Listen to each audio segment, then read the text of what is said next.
Президент Садыр Жапаровдун Россияга иш сапары аяктады. Эдил Байсалов ден соолук үчүн салык салуу жөнүндө тармактар аралык кеңешмени ачты. Бишкекте Азия өнүктүрүү банкынын Кыргызстандагы кризиске каршы программасын ишке ашыруу маселеси талкууланды. Билим берүү министри Бейшин Алиев Ысык-Көлдөгү окуу жайларды кыдырууда.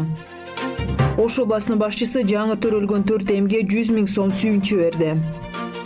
Жалал Абадтагы жаңы муниципалдык базардан соода орундары бериле баштады. Бишкекте мектеп окуучуларына улуу атамекендик согуш тууралуу тасма көрсөтүлдү. ОКМ Бишкекке жакын аба фонарын учуруу боюнча массалык иш-чара өткөрүүгө тыюу салды.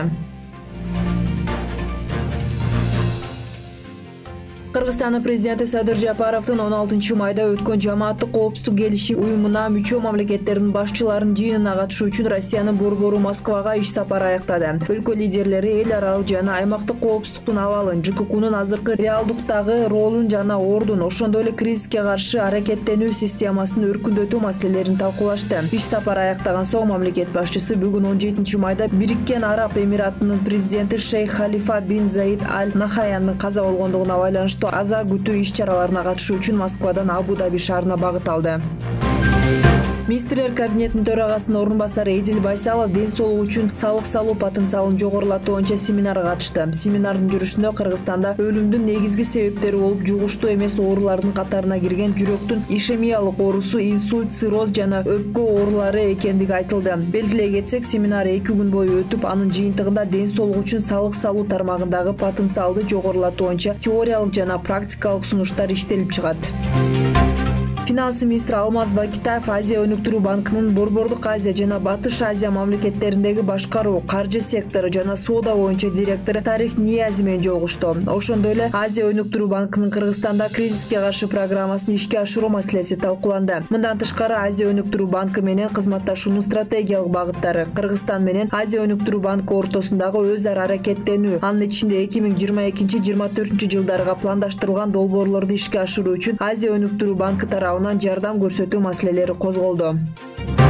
Билим берүү жана илим министри Алмазбек Бейшеналиев иш сапары менен Ысык-Көл областындагы окуу жайларды кыдырууда. Бүгүнкү сапары Ысык-Көл мамлекеттик университетинен башталды. Анда министр мекеменин окутуучу курамы, окутуунун жүрүшү, материалдык техникалык базасы жана илимий лабораториялар менен таанышты. Кыдыруу учурунда Алмазбек Бейшеналиев жогорку окуу жайдын ректоруна стартап борборлорду түзүүнү тапшырды.